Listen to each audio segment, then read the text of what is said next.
Welcome back, YouTubers. This is Marcus on Marquetry. On today's little session we're doing the rose, which is actually going to go in the middle of that pattern that you saw earlier, and I wanted to show you how I go about doing it. Okay, well, let's start. I might start by doing some sketches of roses, or do some research, or look online for pictures.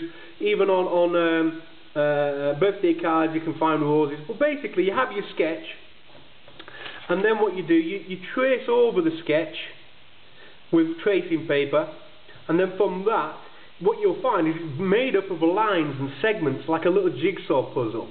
Well, all these little segments, like so, they all come together and they're going to make your rose. Now, if I want to simplify it, this is my simple rose, and I want to add a three-dimensional depth to that. So I want to basically burn it, sand burn it. So I'll look at the design and I'll shade in the parts that I think are important to be shaded.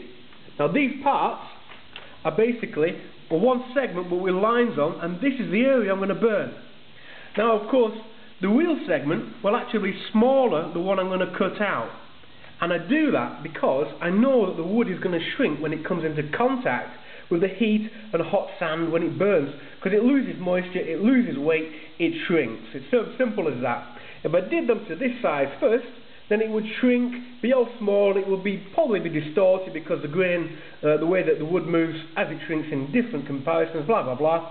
So it would be maybe not fit back together perfectly. So what you do, you burn it first and then you cut later. Now, from that design that I had here, I have all these little parts here that are sectioned out, look. And I've got a little line on so that I know what needs to be burned. They're slightly oversized, and I'm only burning one part. And then what I'll do, I'll retrim them later when I actually put it back together. So allowing me to see where these all belong to, allow me to put the jigsaw puzzle back together. Now, I also have some extra veneer here to burn because I want to make sure that I get the right sort of, just in case I'm making mistakes.